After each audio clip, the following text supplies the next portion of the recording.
Are you kidding me? I was muted. All of that was fantastic. That was like the best streaming I'd ever done, and I'm freaking muted. What the hell? All right, that just goes to show you I haven't done this in a while. Yeah, Ralph Mack. Wow. Yeah. So, boomer it up. Might as well get it all done right here at the beginning. Restart the show. Restart the show. Where's my music?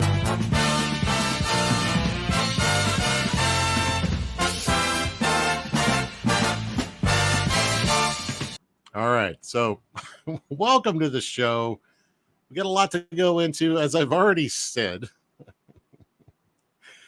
I'm going to say it again. We got a lot going on here. I don't even know how much you heard or when it was muted. I have no idea. I don't know what's going on, but let's just go from here. I have a lot to go over. We got a nerd fight to the highest degree that was going on starting last night with Donald DeLay and his hot takes. Like pineapple isn't good on pizza. I mean, what the hell does he know? I mean, seriously.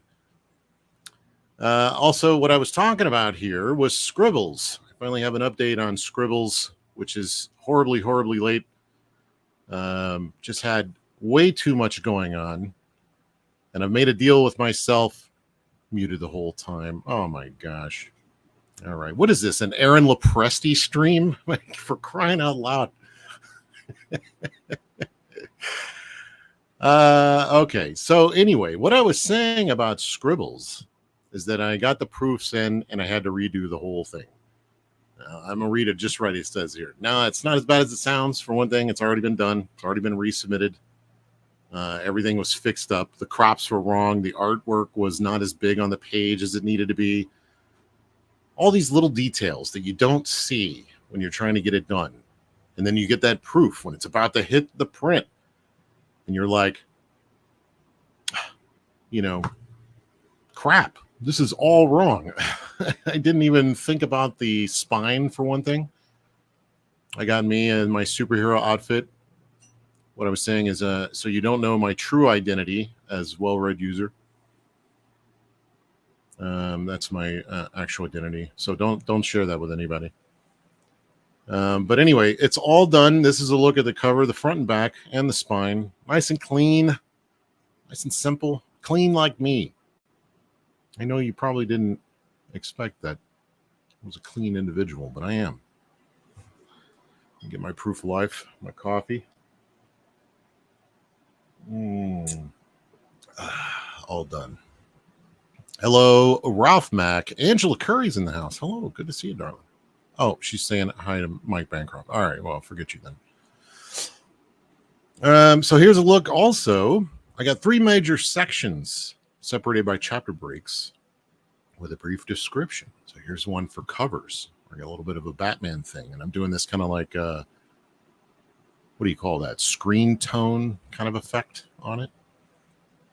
So you guys want to take a look at the inside? Let me open up some of the inside so you can see anybody that supported me on this endeavor and have been waiting all this time. I figure it's the least I could do. Let me pull up the files here. I think I'll have to pull them up in tips. I got so many versions of this at this point. And it's 200 pages. All right, open with, see if it'll open with preview. Yeah. All right, here we go. And present arms.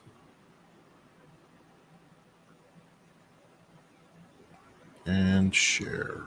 All right, so this is a look at the end pages. Let me zoom this out a little bit. I'm not going to be able to read chat like this, though. Let me read chat here.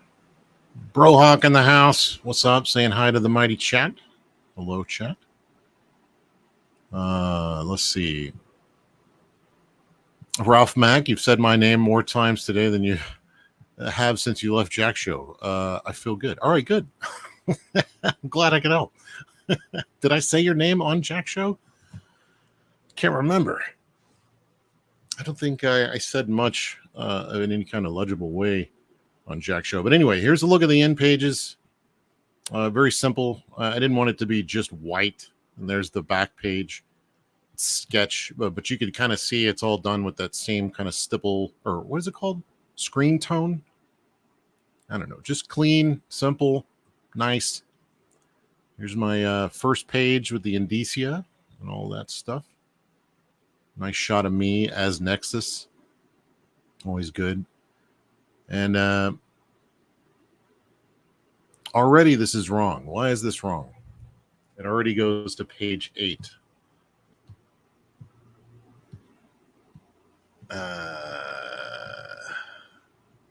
All right, there's supposed to be my chapter breaks in this. What the holy smokes? Are my chapter breaks even in here? All right, well, that cover thing was supposed to be right there. So again, I'm going to have to look into this. See, there's always something. There's always something. This is a lot to keep up with. But anyway, here's a look at some of the Judge Dredd covers. I did a lot of versions of that for 2 covers. Basically, I only ended up publishing 2 covers. There's the Expendables cover that could have been, which I actually preferred this one. Let me get a look at what you guys are saying. What is this? Ralph used to say, hey, there goes Ralph Mack in chat again. He's got a big dick. How would I know that?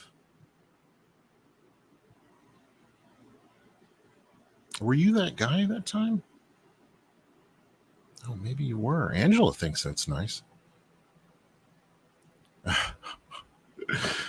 So anyway, let me just scroll through this real quick. So you can see like there's a lot of pages that have like 4 images, and some of them, when they were seen in print, I put the title there and the company, and even this is just random sketch I did. Airboy from Deadeye. This is written by Chuck Dixon. This came out from Antarctic Press. This was from Animosity, from Aftershock Comics. So all these covers, again and again and again and again. Boom, boom, boom. I like this one. This one was not printed, but this is for Hercules, I believe. I was trying out for this book. That's from Sherlock Ninja.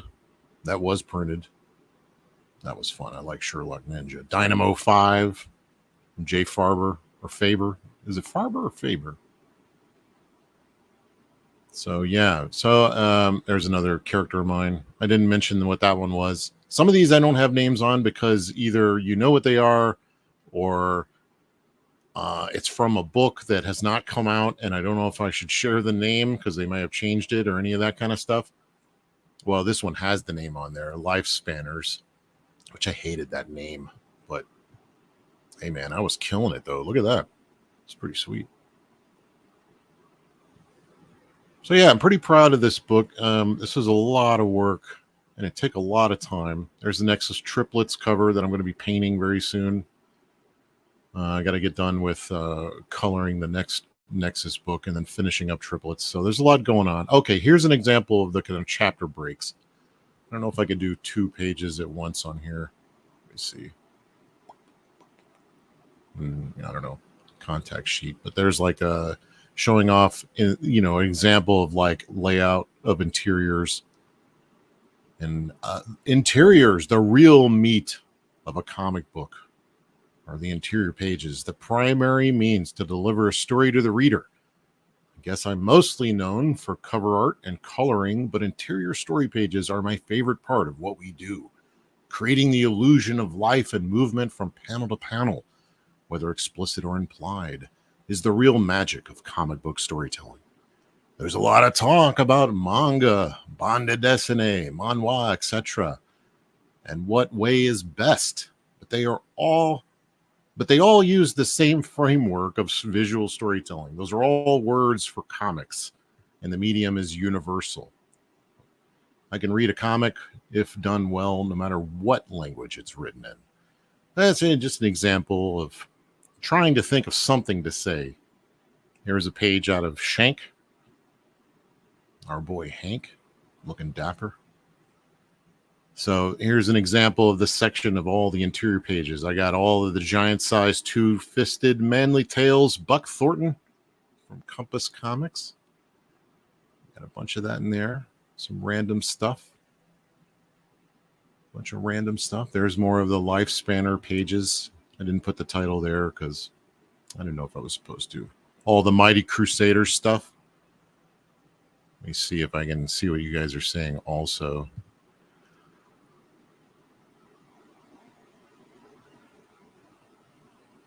According to the AI summary, the chat, what do you say? Chat welcoming Angela Curry and talking about her new book, Scribbles. Congrats, Angela Curry. Yeah, congrats on your new book. What is this AI summary? I've been seeing this kind of thing. I don't know what people are talking about. So anywho, let me skirt through this. I got all the Mighty Crusaders stuff. Crusaders. I got Josie and the Pussycats. I got Archie and the Super Teens. We got Conquest of the Planet of the Living Dead from Antarctic Press. That was a fun book. Got unpublished stuff. Ravages did with J.D. Morvan. That was supposed to be a French book. But I found out I don't speak French. That was kind of a shock. So that was difficult. Libertalia, another unpublished book from J.D. Morvan. I'll have to go into the whole story of that at some point in the future, but I might have done it already. Barack Panther. This is my attempt at actual satire, political satire, which is interesting because I'm not political. So I guess that was probably the best one to do it because I don't have a stake in either side. I vote for me. Here's all the Dark Fang stuff from Image. I believe that's Angela Curry's favorite book, right? So lots and lots of stuff. Here, let me go ahead and scroll down. I'm going to get to the actual scribble portion of Scribbles. Where is it? Oh, man, so many pages. Here's the Nexus stuff. All right, here we go. Here's a section of sketchbook stuff, sketches. I'm not going to read that one. Too much reading on this show. Here's just a quick look at like all the various sketches for different things. There's some Cyberfrog stuff. I was really happy with how this stuff came out. I was trying to do like a very 90s looking Cyberfrog. Got your Ninja Turtles here. Various things. Some pinup girls. Got your Anna, Star Wars girl, some more Shank stuff. And this is this whole section for Shank, which I've been working on pretty diligently for a long time.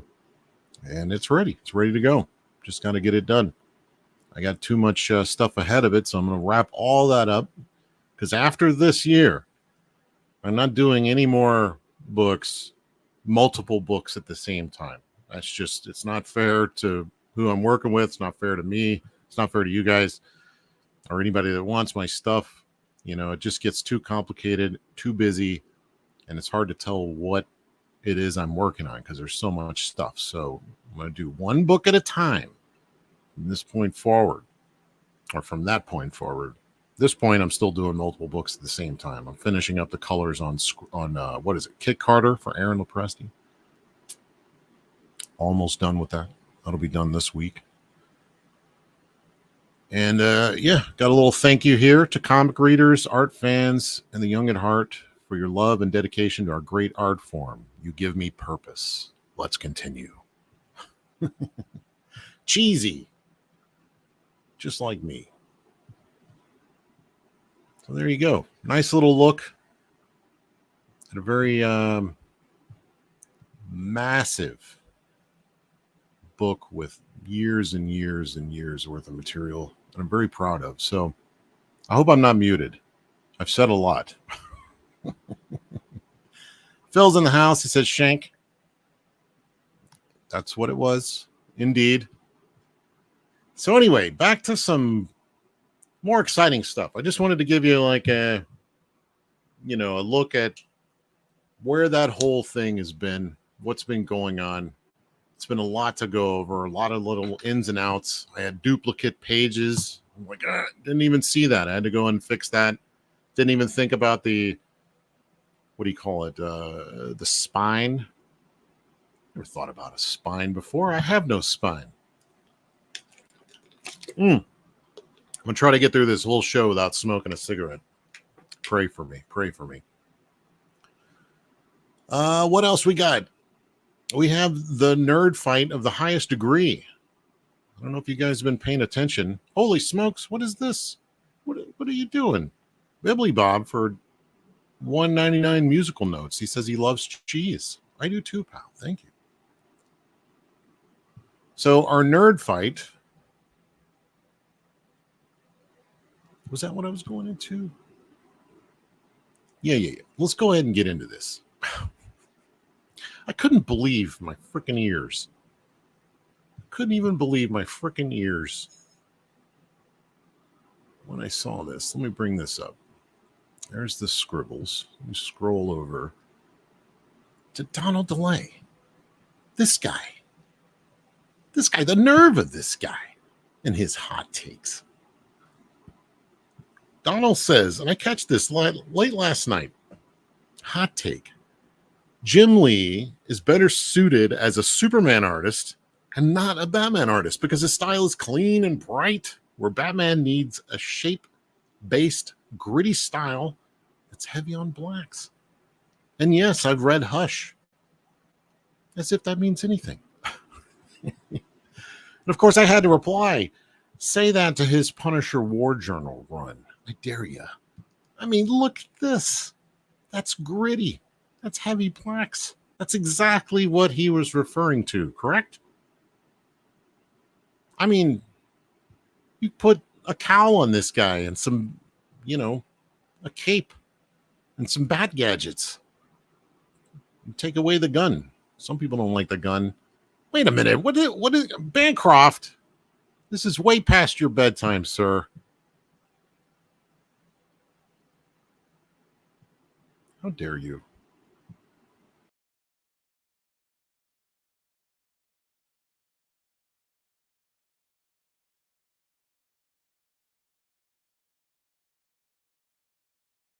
You forced me to leave the studio. That's how angry you just got. All right, am I muted? All right. This wouldn't be a Kelsey stream if I didn't bumble my way through the entire thing. All right. All right, where were we? Our nerd fight. Back to the nerd fight. So, of course, I was right. Right? Punisher War Journal. Excellent run. One of my favorite Punisher runs, other than John Romita Jr.'s and Mike Barron's and John Romita Jr. and Chuck Dixon. And then there was Mike Barron with Mark Texeira. Also an outstanding run of comics. But of course, Donald, he just can't let stuff fly. He says, hot take. Oh, wait, he already said that. Where's the other one?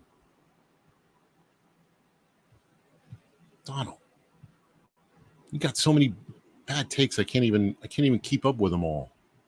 Where was your other one? Look at all the tweeting. How are you getting work done? Did you get rid of it? Oh, okay. See, look, he wasn't well suited for Punisher either. No qualifications for that. That's just like your opinion, man. What are you guys saying? Neil Adams, Batman wasn't gritty?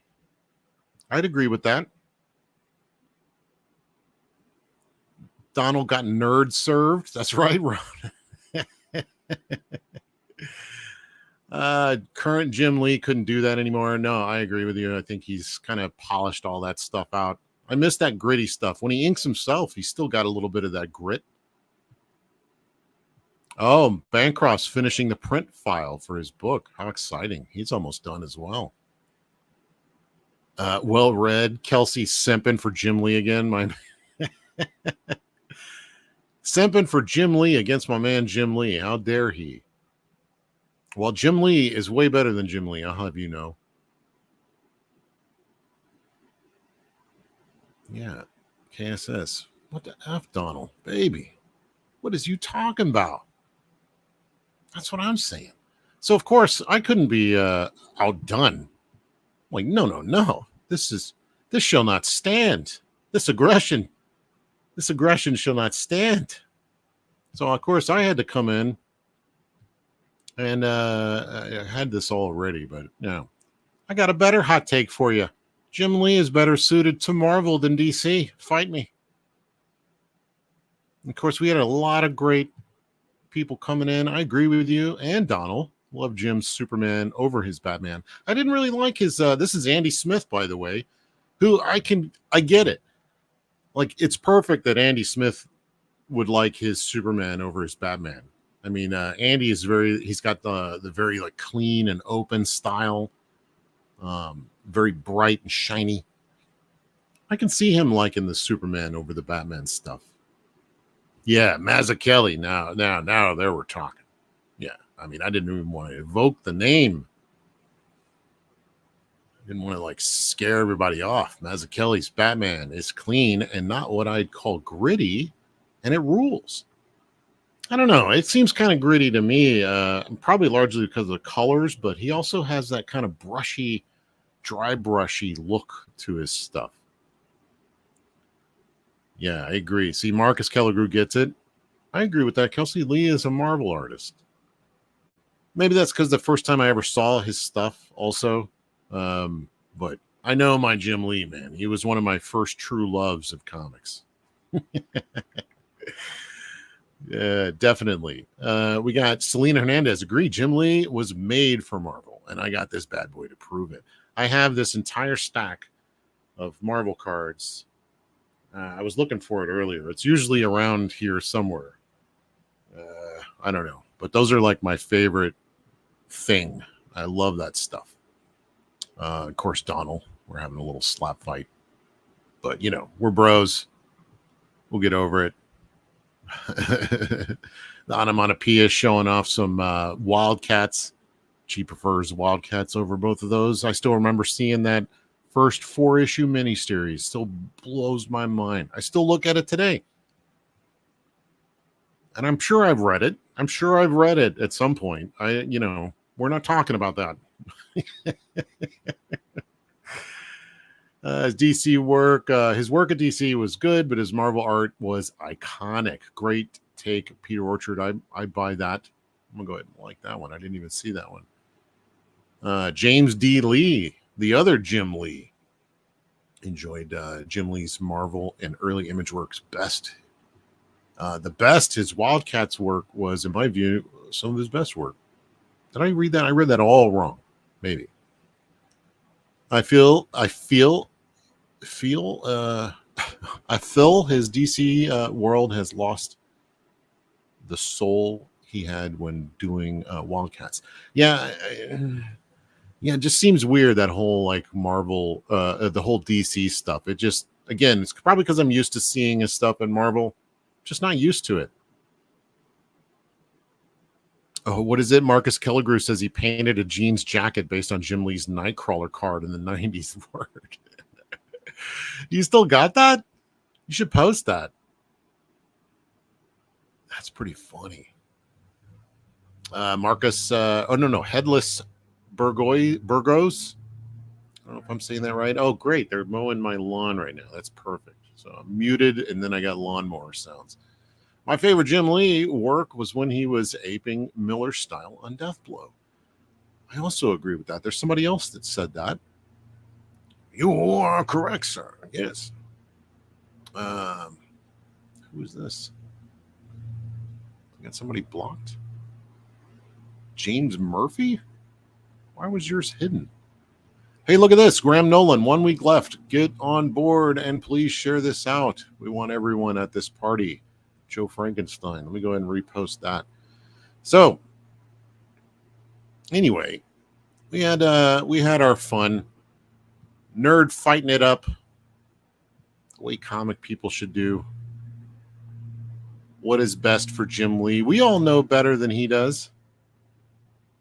I mean, what does he know? He's just an artist. We are fans. We know way better than he does. Hojo says his favorite was Divine Right. I don't think I've ever heard anybody say that. I enjoyed that one quite a bit. I like that one. That was a very clean style on that one. Stat Zero says he did like Hush, though. Not as big as the Superman and Justice League. I've not seen the Justice League stuff. I need to check that out. Supes might have had more to do with the writing. Joyless Story. Yeah, I didn't read any of that. It just seemed, I saw him standing in front of cathedrals and looking mopey. I don't know. It wasn't for me. And then I saw the Batman stuff, and he's like slinging around, grappling onto Batmobiles and stuff. I don't even know. I didn't like that Frank Miller one though. I didn't like that very much. Not my thing. But I am a big fan of both of them. So I don't know. So let's see. Here's a couple of other things. Since we're nerding it out, I want to share some of this, which I have been very bad about sharing out this stuff, but I've been working with Antarctic Press for a long, long, long time. Basically my entire career. And I still do stuff with them on and off all the time. And I'm also a fan of movies and bad B movies. And if you guys know what I'm talking about, He's Our Man. Your is Our Man, or however that song goes. They got the license to reprint the original black and white comics from, I don't know if they're from Spain or from Europe or somewhere like that. But yeah, I've been doing covers for those.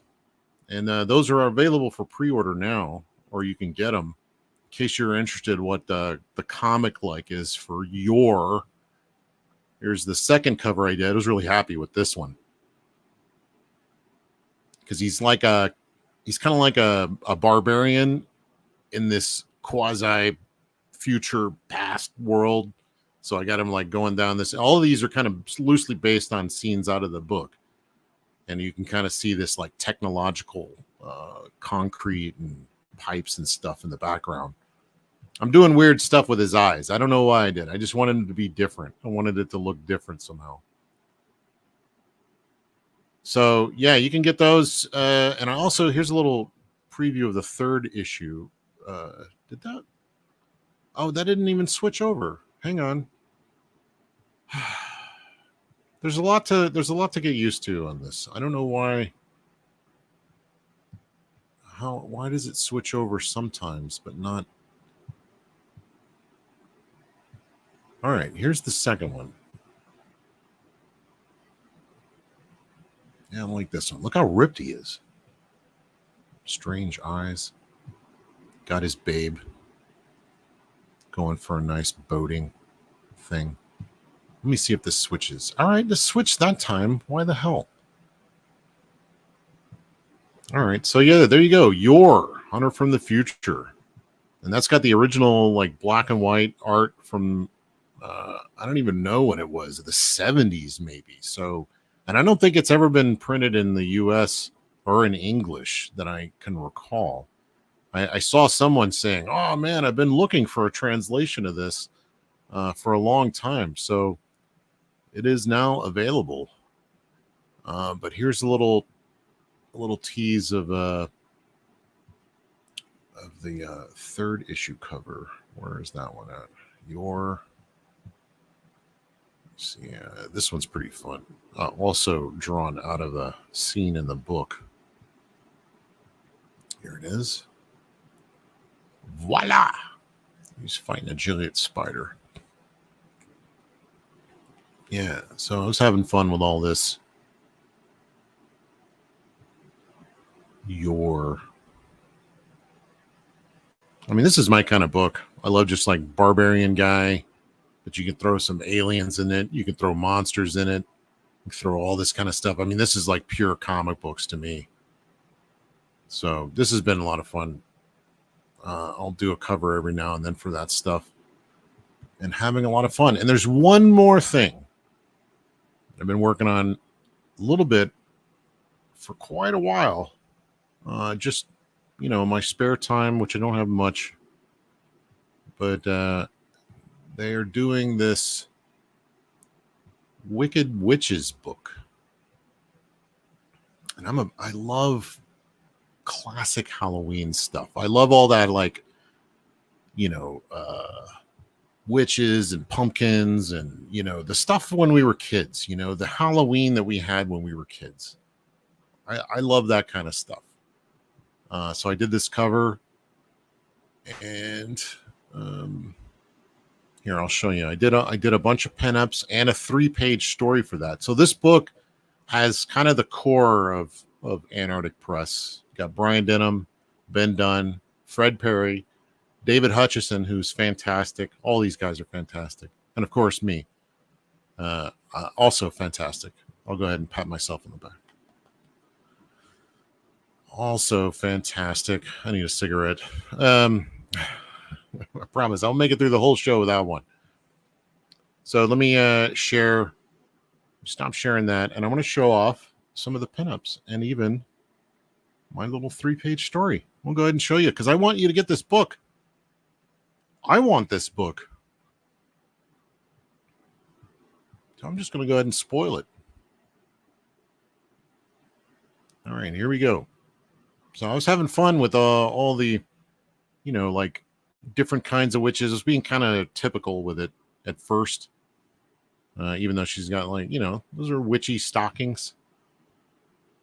Let's see. This is a Wicked Witch looking at herself in the mirror. And which one's the real one? I don't know. Could be the other way around. Here's Hansel and Gretel about to get eaten. And her dog yelling at the cat who could care less. Sexy witch. Contemplative witch. That's kind of a more realistic one. I don't know what I was thinking. A lot of this stuff is just subconscious. Just start drawing it. I like this one here. This is like Skater Girl Witch, but she's on a broom high above the city. Full moon. I like Skater Girl Witch. And this one, which I didn't like as much because there's something weird going on with her torso or arms or whatever, but still kind of cool. I just let it ride. Let it ride. Same kind of concept as this one. But anyway, so that's kind of a little peek at that kind of stuff. You guys like that? You guys like all that Halloween stuff? Witches get stitches or something, Citizen Ronan says. Ralph Mack says the art is sublime. Thanks. Zaid says hot. The one on her back smoking is awesome. Thanks, Prater7. Yeah, it did. Sometimes I'll do stuff that doesn't seem like my style. It's like, what is that? Who did that? That doesn't look like me. But I have like a bit of weird artistic dyslexia or something. You change it a lot. All right, here's a little 3-page story. I don't know why I did this, but I wanted to do something on paper. I wanted to hand letter it. I'm getting ready for Shank and trying out some different methods, things that I would like to do in future books. Now, this is nothing like Shank. So what I'm talking about is kind of like behind the scenes stuff. But it came out really fun. I was very happy with this. I showed off the originals on Graybeard's studio a little while back, but you can see I'm trying to do like image style where the whole page is kind of like a pinup, right? Where you got like a one image that really dominates the whole thing. But I wanted to see if I can do that in more of a storytelling kind of thing. Like this last panel is basically like the window, and she's leaning out of the window, like here. So here, I'll go ahead and read it to you. I'm so bored. I'm dying of boredom. Yeah, right. Even dying would be more fun. It's not fair that witches only get 1 day a year. I can't wait another year. I want to have fun now. So this is a character I came up with called Hollyween, which I thought was clever. So I'd like to do more with her. I might do more. It reminds me of the art in the Appetite for Destruction album. What? Oh, I love that, by the way. I forget that artist's name. How is Frank? I miss him. Who's Frank? Frankenstein? Yeah, I miss him too. Hillbilly is great. I don't know what you're talking about, so I'm going to continue. Now, here's page 2. I love this. So she's going down to visit her Aunt Hagatha. Hey, Aunt Hagatha, slam. She opens the door. I need a cure for boredom. And she's like, get a hobby. It's like, can I just get a potion or something? Fine. Just make it quick. Check the back shelf for a small green vial. And she's like reaching through. Which one? That little one in the back. No, wait, not that one. Gulp. Which one? It's a little too late now. She's already had the potion. And here's our spoilers. Spoilers. She turns into a furry. Flink. Woof. Shank. It's her teeth making shank noise. That's the first appearance of Shank in a published book. It's the sound effect. Oh no, that was my lycanthrope potion. Quick, we need to get the antidote. She's like, hang on, this has potential. Boredom fading, bloodlust rising. I'll be right back, Auntie. Auntie, I'm going to go run to town. I think I found a hobby. She's going to go and terrorize the town as a werewolf. So anyway, just a nice, fun little 3-page story. Enjoying myself, kind of getting ready to get back into storytelling. What'd you guys think? Pumpkins would be a cool name. I agree. Frank's Brothers in the chat. Well, nice to see you, Frank and Frank's Brothers. That screams furry. Yeah, that's what I said. I did it. I was like, oh, I'm going to do a werewolf. But then when you do it in the style, the kind of cartoony style, that kind of fun look, bright colors, suddenly it becomes a furry thing. So I'm like, oh boy, here we go. Gonna be a furry. Why not? Who cares? I mean, I grew up watching furry Disney stuff. The anthropomorphic, what is it? The Robin Hood, where he was a fox. That was all fun. So that kind of made. Frank's brother equals John Dillard? I don't know what any of this means. Okay, so where do we go from here? I should put out I'm gonna invite someone. There is someone. Since we're doing all this shilling, I'm trying to get better at shilling. Because frankly, I deserve it. I've worked hard to, shill all this stuff. But there's somebody else I'd like to shill. Let me see if he's available. Where are you? All right. Let's see if he's here, paying attention. But we'll see. We'll wait for him to come in. In the meantime, I put out this thing about Mike Barron and his 75th birthday. Do you guys realize the guy is 75 years old? He's done a lot. Speaking of those Punisher books we were talking about earlier, that's Mr. Mike Barron. He did a bunch of those. Some of my favorite, actually. Some of the ones I still have are all Mike Barron. And I was doing a little digging around, and I found this old interview from 1995, nearly 30 years ago. In a few months, it'll be 30 years old. And I found it. It was all squeezed in weird format. I kind of like reshaped it. It's from this old TV show called comics TV that is extremely 90s. I mean, like the most 90s of 90s. Actually, let me just share the file. That's better than sharing. Oh, wait. We'll come back to that. Well, maybe he can watch it with us. He'll watch it with us.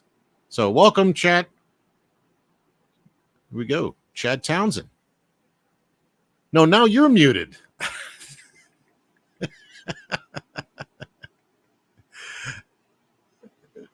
We're old people. You got to plug it in. Try turning on the light switch. Now,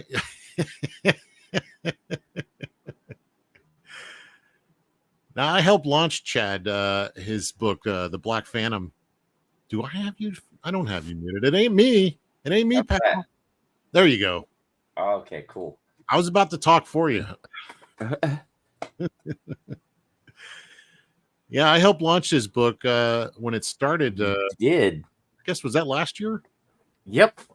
And I'm doing a second chance just to kind of, sell off more and get going, because I want to start publishing my next book online live so people can read it on Patreon and other places.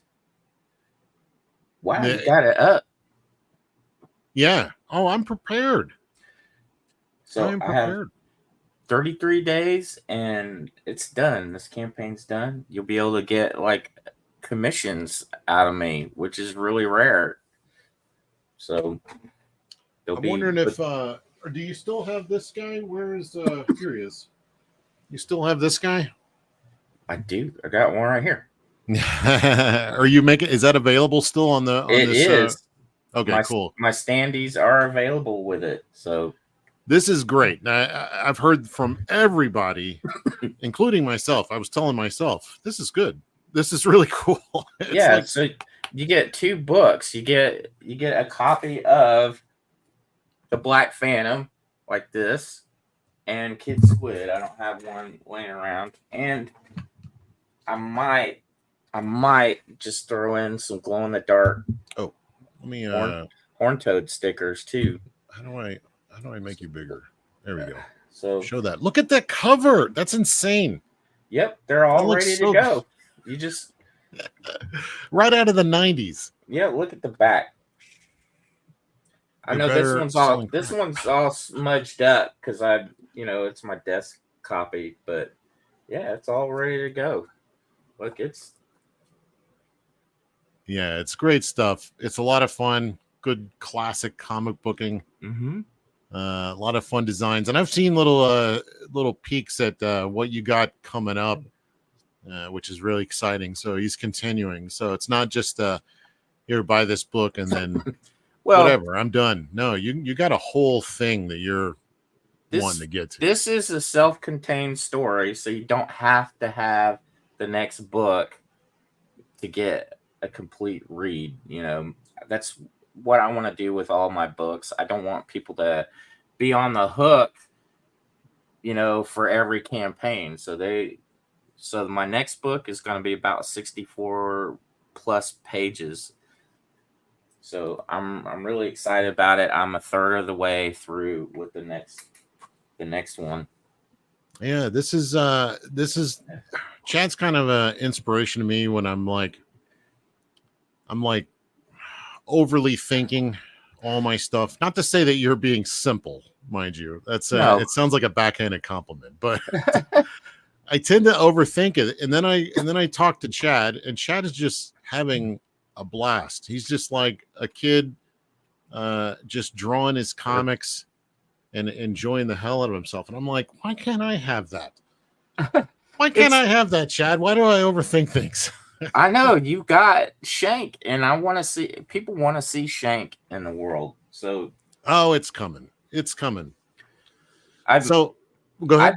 I just decided, I've worked in animation and video games so long, and I nearly kicked the bucket from pneumonia, from COVID-related pneumonia, and I went, what am I doing? Like, I I need to. There's stuff I want to do. So what's holding me back, and why am I worried about everything being so perfect?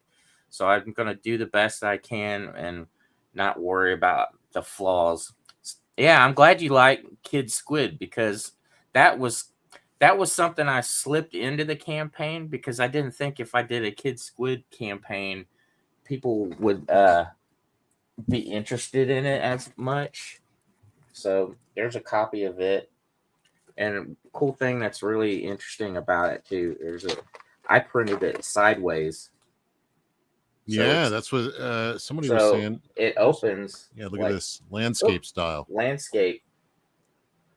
That annoyed the hell out of every retailer in America when they were doing that. Yeah, and the printers had a problem with it. They kept going, "Are you sure you want the cover like this?" I'm like, "Yes." I mean, They've already comics forgotten. All the printers have comics already forgotten. comics stand up like this. Like they're not sideways. Yeah. So, I like them. I remember Scott Kurtz did PvP like that. yep. What else? Frank There was a Cho. few. Frank Cho did that with Liberty Meadows, right? Yep. There were a few, and I actually quite dug it just because it was something different. It was something new.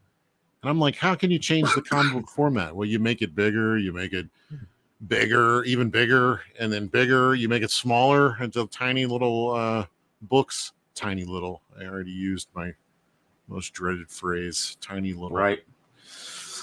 But anyway, what's different? Well, you can staple it in a different part of the book and make it landscape, which is talk about a hell of a double page spread. If you did like a giant, what would that be? What's 17 times 2? Right. That would be one heck of a double page spread, actually. Can you imagine? Now you got me thinking of like getting the panels all the way across, Right.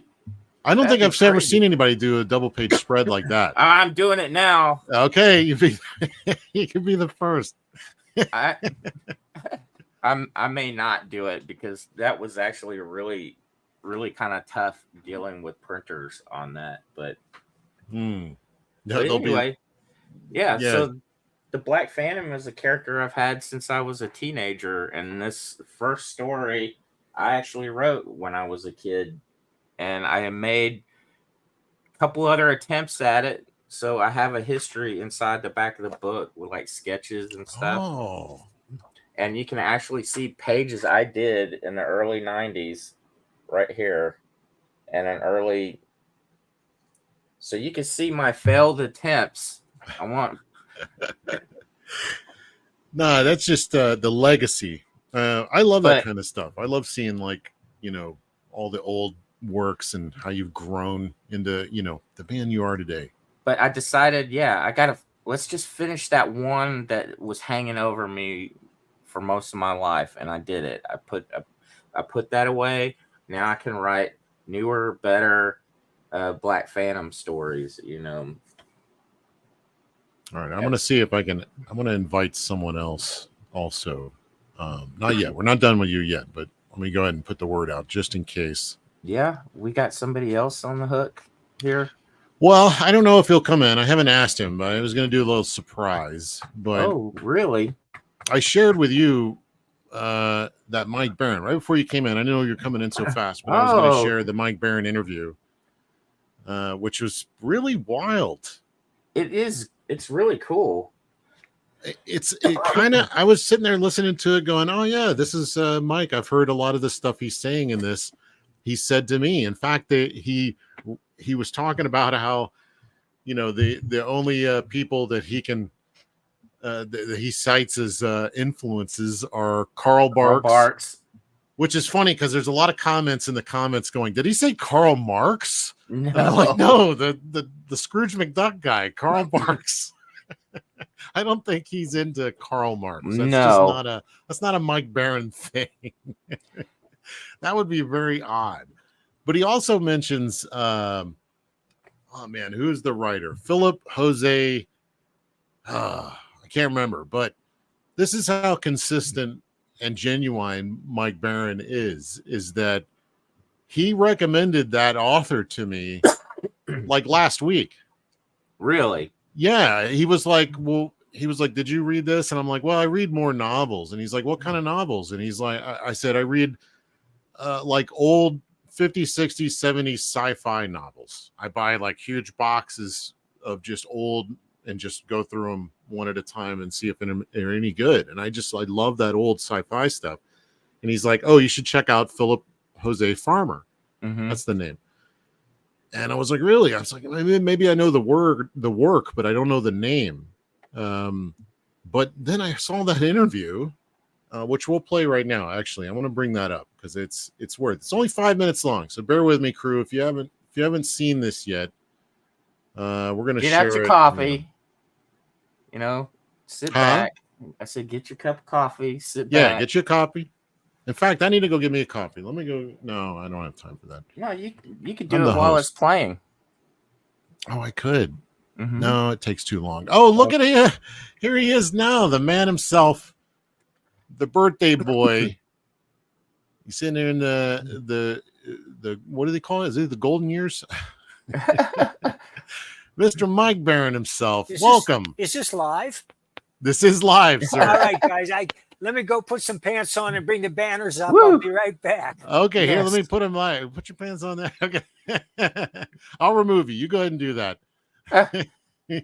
While we're waiting on Mr. Barron there, I'm going to share this video file.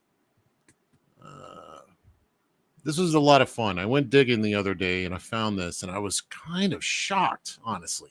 I was shocked at some of the questions that came up at the end of this. And I was also shocked at just how consistent Mike Barron is. Like, there's no joke in this guy. It's good he's here because I have follow-up question, a follow-up question after this interview. And next this week, all right, so let's watch this while we're waiting for Mike to set up. This is from let me make sure I get this this guy right, because I totally stole his video, and it was all kind of weird. The aspect ratio was all squashed, so I straightened it back out to like the full TV aspect ratio. And hopefully he doesn't have a problem. He doesn't like strike me. I don't have any, it's not monetized or anything. There's a couple of things here to like unpack. I like how these guys think they're so cool by calling it comics. Well, that was the 90s. I know. That was the 90s. And then you got this guy on the right in those fancy print t-shirts that we had back then that took up the whole shirt. It's the Spidey eyes. Yeah. And I can't tell who's in the eye. Got his mullet kind of going. Right. There's never been a more 90s image than this. All right, here he is. He's all set up. There he is. Reporting for duty. Reporting for duty. Let's take a look. Okay, everything looks squared away. Got the hat looking good. All right. So, Mike, did you see this interview? Had you ever seen this before since you'd done the interview? I mean, I couldn't imagine that Comics TV was aired in many places. Well, am I on this? Yes. So, okay, you haven't seen this. No recollection. All right, so this will be fun. All right, this is my senility, Well, I went looking because I was just curious if there were any interviews from the 90s or any time period with Mike talking about Nexus or what have you. And this pops up from Michael F. Rizzo, who has a YouTube channel where he's reposted. Apparently, there's many episodes of Comics TV, and he does reviews of comics from that time period and a lot of interviews. I actually really enjoyed going down the rabbit hole, kind of a little blast from the past of all this stuff. So this is only 5 minutes long, but there's some questions that I'd love to talk with you about. So let's just watch this real quick. Here we go. we have one of our interesting, wonderful comic book interviews. All of our reviews are wonderful, but this is an interview. And interesting. With Mike Barron of Nexus fame. We spoke with Mike up in Toronto, so let's go take a look. How did you get your start in comics? I was working at an insurance company, and I got a phone call from an editor at a newspaper who thought I could draw. And he said, there's this guy down here trying to sell us his art, and he draws just like you. And that was Steve Rude. Now, obviously, the editor didn't know anything about art, but so I met Steve, and we started working together, and on the basis of his art, we got Nexus published by Capitol. Oh. What type of comic-related training did you have? Well, I'd been a child, of course, and I'd read a lot of comics. I love that look right there. That this little look. Well, I've been a child, of course. Which is a great answer. Well, I'd been a child, of course. But this look right here. And I'd read a lot of comics. And I lived in my head and imagined a great deal. I don't really think that when it comes to writing that there's such a thing as training. I mean, you can't teach how to write. You can give exercises to help somebody give form to their stories, but I really kind of worked it up on my own. What happened was I wanted to be an artist, and I started to draw, and I drew like crazy for 5 years. I got the Loomis books and the Hogarth books, and because I wanted to do comics instead of just sketching and learning my ABCs, I drew my own comics, which were... So the Loomis books and the Hogarth books really rang true to me. It's funny. I think that is like, you know, what anybody in comics kind of brings up the same thing. Bridgman's another one. Right. But I got such a kick out of hearing that. Look at here we go. Mike's gonna advertise. Do you have these, Kelsey? Oh yeah, I got the CGC ones. Yeah, I'm about to mail those back to you right now. So Mike, were you being sarcastic saying that guy was saying he drew like you? Like, No, that's what the guy actually said to me. He had no point of reference because I was trying to draw in a comic book style, and Right. dude was drawing in a comic book style. Therefore, samey same. oh, I see. Yeah, I had heard that story many times actually. I think Mike's been asked that a lot. So I'm wondering how much of this is just answers that you've had to answer a lot, so you had ready to go, right? You could tell on his face the way he answers them. Oh yeah, they keep asking the same question over and over again, but everybody who asks it, they have not heard me speak about it before, so I just tell them, No, this is a very early time in like comics video where you're getting to see people actually talk about comics, which is unique. So here, let me let's continue. There's some really good stuff coming down here. Terribly written, or no, they were brilliantly written, excuse me, but terribly drawn. And I suppose I kind of trained myself. Who are your influences? I absorb pop culture like a sponge, but there's only two influences that I acknowledge: Karl Barks and Philip Jose Farmer. Okay. I love that you're given an answer and that guy has no idea what you're talking about. And I got to admit, this also floored me because I'm like, Karl Barks, which a lot of people in the chat thought you said Karl Marx. I was like, you don't know Mike Barron very well. If you thought not he to said be confused.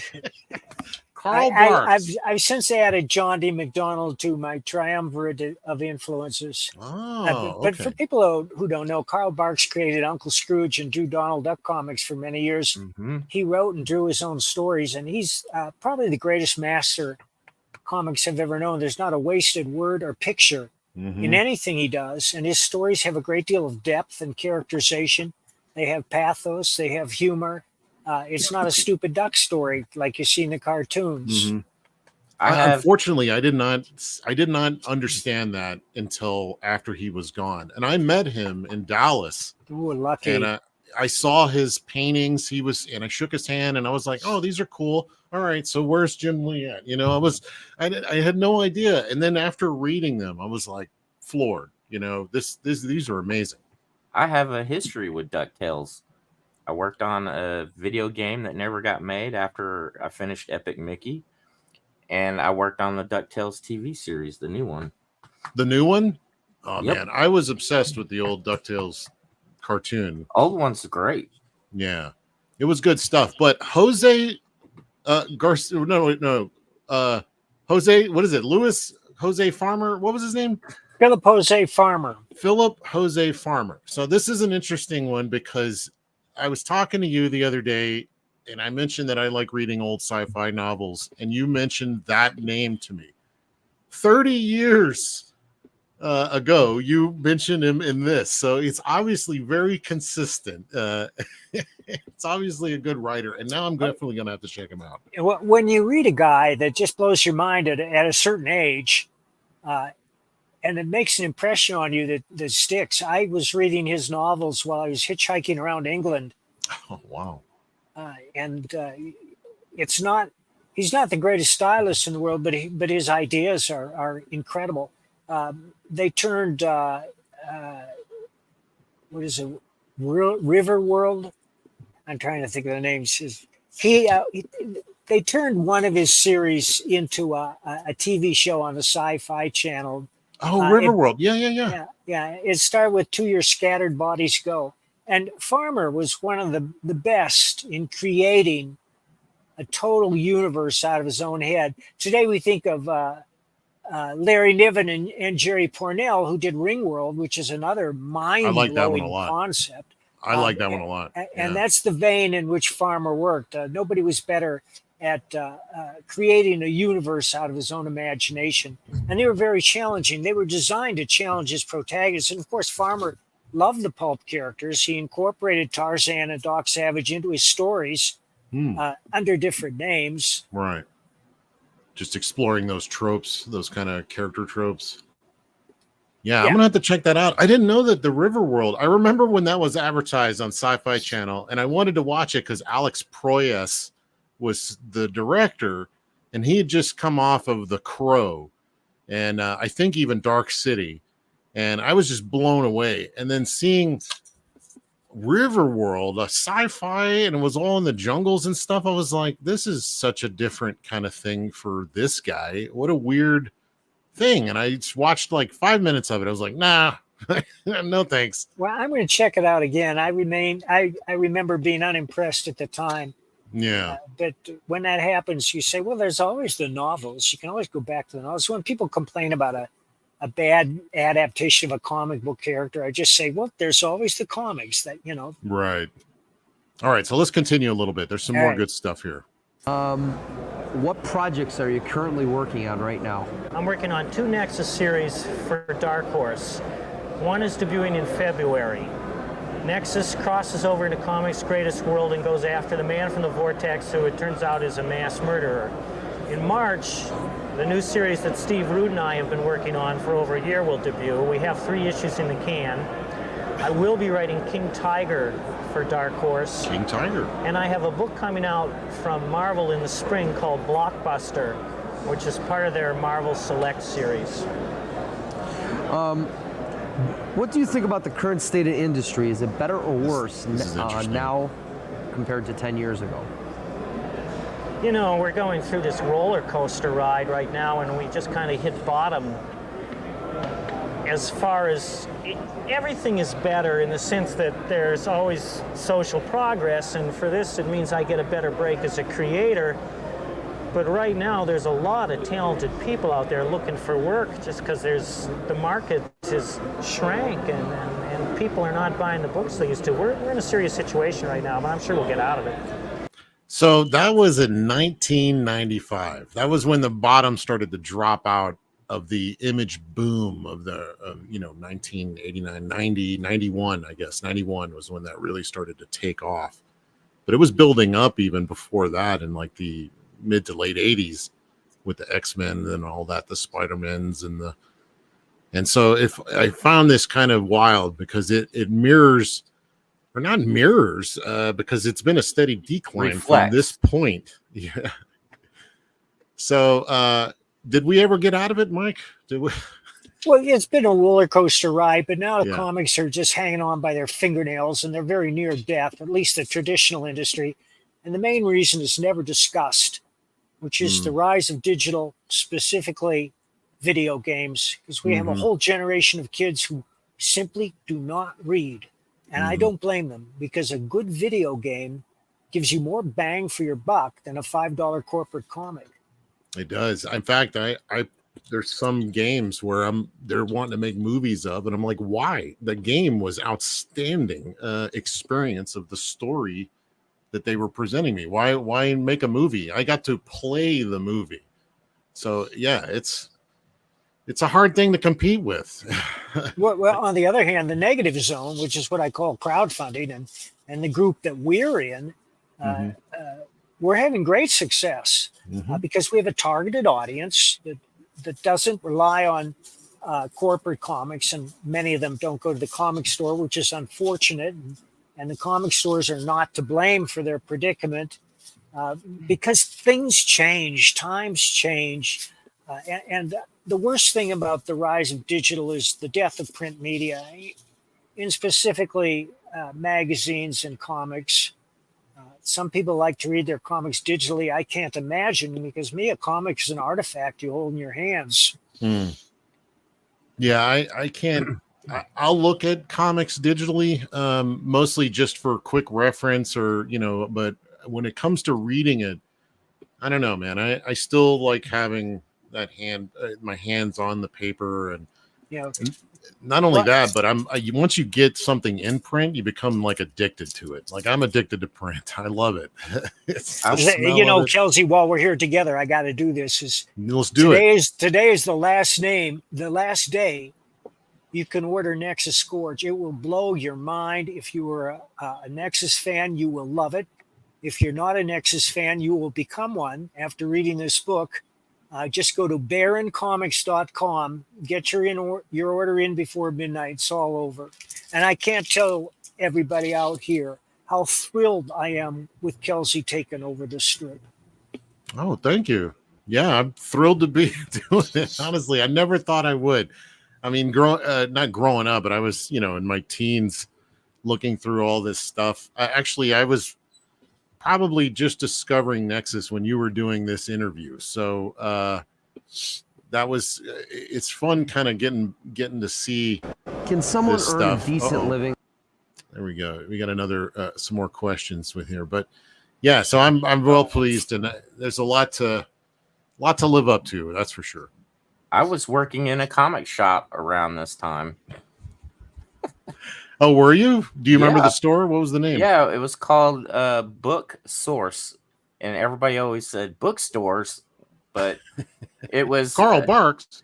Yeah, I worked in a shop. I worked in a shop from like 91 to 96.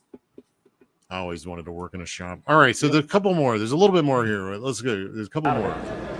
Can someone earn a decent living in the comic book industry? Yes. In fact, the big change that I've noticed in the past 10 years is that comics have grown up to join the other entertainment milieus like film and publishing. And you can tell this that hardly a week goes by where you don't hear comics-related news reported on CNN or in USA Today. They're just accepted as another form of publishing now. What makes your style different than other creators? I have no idea. That's a good answer. The style I write is, I write by drawing each comic page out by hand, like this fanboy idiot who still wants to write comics. But because of that, my stories have an organic wholeness about them, because I move one step at a time like a blind ant with feelers. I put down one scene and then I have to think, what happens next? What would be logical? What could happen? What would be realistic? What would help the story? And I think in that sense, my writing leads to a different style. What has been your greatest accomplishment in comics?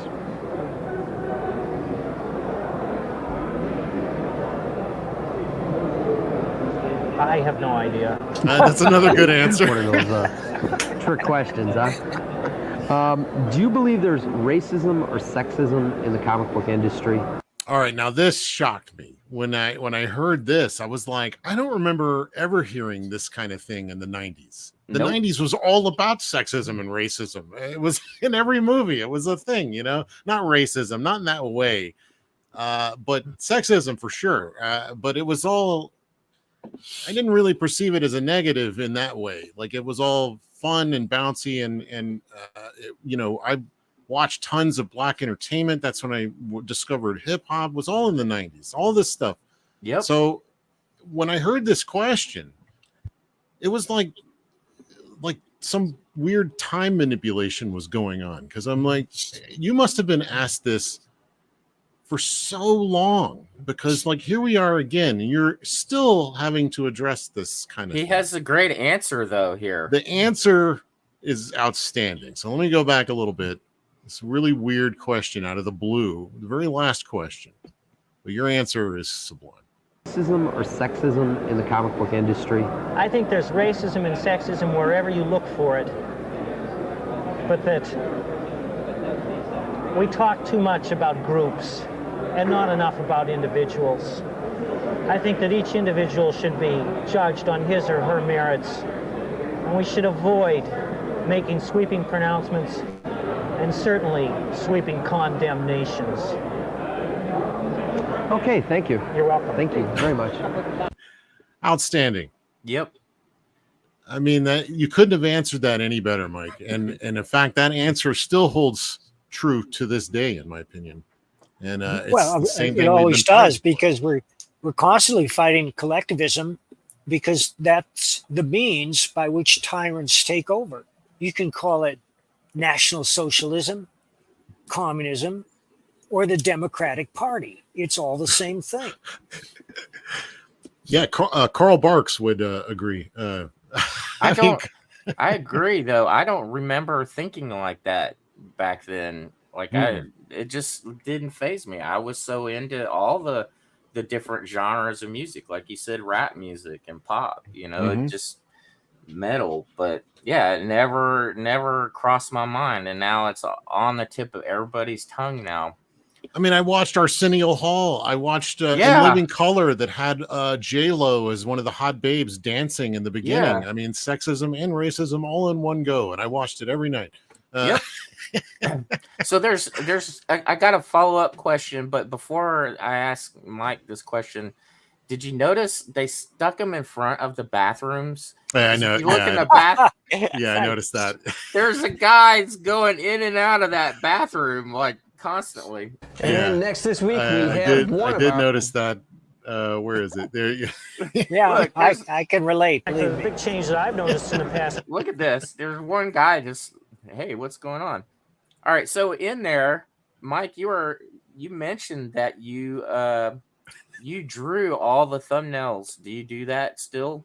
Oh, no, but I will draw if it's necessary. Right now, I'm drawing my ideas for a cover for Sherlock Holmes versus Captain Nemo, which we are launching later this year. By the way, the book is done, and I'm working with a foreign artist, so I have to do it visually. Can I say hello, my dear? Hi, and Hello. today's Mike's birthday. Did you Happy guys know that? birthday. That's all- right. Okay. That's what we're celebrating by embarrassing him with an old See, interview, which is not an embarrassment. In fact, I found it quite awesome that he was that consistent, with the exception of drawing the pages, which you're just saying you do now. For this guy who doesn't speak English. You very know, well. I'll post a sample on my Twitter feed so people know what I'm talking about. Yeah, please. I'm always interested in that. In fact, when I heard you did that, I was like, why don't you do that for me? Well, It might make my job a lot easier. yeah, no, well, I because my script writing, I think is everything you need, and it's very minimalist. I mean, I don't write reams and reams, but I know how to describe a panel, and it obviously works because I haven't had to draw anything out for any of the artists with whom I've been working for the last 15 years, except every now and then for a foreign artist who doesn't get it, or for a domestic artist who doesn't get it. Well, I've actually mentioned this that there is an elegant simplicity to the way you write now, in that you can write something so simply in like a turn of a phrase that paints the image fully in my head. Yeah, and every time I I look love at that. anything I've written, I can find ways to make it shorter and take words out. You need to teach Alan Moore this trick, because I've heard he's got very verbose scripts. The thing The thing I But find interesting though about drawing the thumbnails, the writer doing that, that's how it's done in Japan. All the writers do thumbnails for their artists, and it does speed up the process because it gives them a quick visual cue on what you had in mind. Mike's novels are great too. I'm actually reading a Nexus novel right now. I got it on my shelf. Do you have any other novels other than Nexus? Yes. And the ones I'm most excited about are my modern crime noir novels, Biker. They're all under the Biker heading. I just published my 10th Biker novel, and it Wow, co-stars really? Levon Cade. But Josh Pratt's a reformed motorcycle hoodlum who went to prison. He found God in prison. He gets out and tries to turn his life around. And he becomes a man of last resort for many desperate people who have been wronged and can't get redress anywhere else. And there's a quote for this that I'd like to read to you by Please. Raymond Chandler, who created Philip Marlowe. And this is what I mean when I was inspired by John D. MacDonald, and others were inspired by John D. MacDonald. Down these mean streets a man must go who is not himself mean, who is neither tarnished nor afraid. He is the hero. He is everything. He must be a complete man and a common man, and yet an unusual man. He must be, to use a rather weathered phrase, a man of honor, by instinct, by inevitability, without thought of it, and certainly without saying it. He must be the best man in his world and a good enough man for any world. Wow. That's great. Yeah, and that's what struck me about Travis McGee. Now, Josh Pratt is that man. The stories are often brutal. They are very vivid. They have been universally praised. They're all available on Amazon. If you just go to Amazon, type Mike Barron, they'll all come up.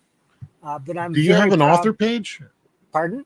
You should set up an author page on Amazon. They have, I see these now where it has the author, a bio, the links, and it has everything they've ever done, generally all located under your own author's You know, page. I think I may have one. I'll have to Okay. take a look. But you know, I have my own website, bloodyredbaron.com, where I talk about this stuff. And of course, I have a YouTube channel, Mike Barron YouTube, where I talk about writing a lot because people are always asking me how they can improve their writing. And I try to help them because I've learned the hard way. It took me 30 years to learn how to write a novel, but that's because I'm a slow learner. And when I get it, I get it. I was reading today about Randy Wayne White. It's one of my favorite detective writers who was also inspired by John D. MacDonald. And he says, I write 6,000 words every day without fail. I'm thinking, holy shit. I'm happy if I can write 3 novels a year. Right. I have good friends who write 6 novels a year. Oh, and wow. they have a much greater work ethic. On the other hand, they're not working in graphic novels at all. And I'm much more active in graphic novels than in the literature world through no fault of my own. It's just that I make a lot more money with graphic novels. I'd love to make more money with my novels. And I promise you, if you read a biker novel, you will be hooked. And if I could recommend one, it would be number 9, Khan, Khan, which is the name of a Siberian tiger that this woman runs off with from an animal farm that's been closed down by the police. And this group the Nature Conservancy hires Josh to find the tiger and bring it back. So these are episodic in a way that you don't need to start from the beginning. That's right. You can pick up any You can of them. start with anyone. I will fill you in on it every time. Nice. And being a hardcore biker, Josh has modified his motorcycle many times. And one of the running gags is in every issue, somebody says, well, what did you do to it? And he goes into this whole litany of all the changes he made, the cams and the fuel injection. And it appears in every book. And in the last 5 books, whenever he gets that question, he starts like, Josh took a big sigh. And then he repeats the paragraph verbatim.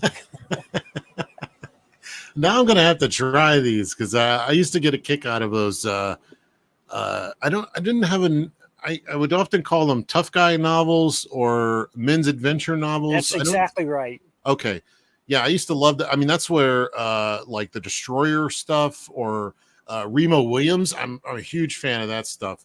I have a Destroyer novel I wrote. It was never published, but it's up on my Patreon page. It's called Groovers.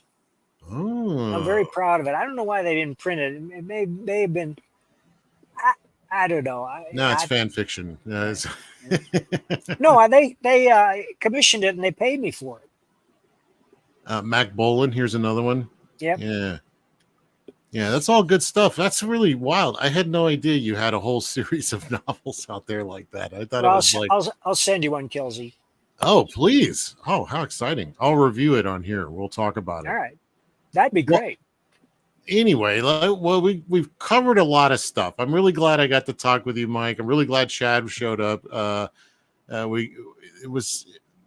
interview was just remarkable for how consistent Mike is over all this time, but also how the questions really never changed.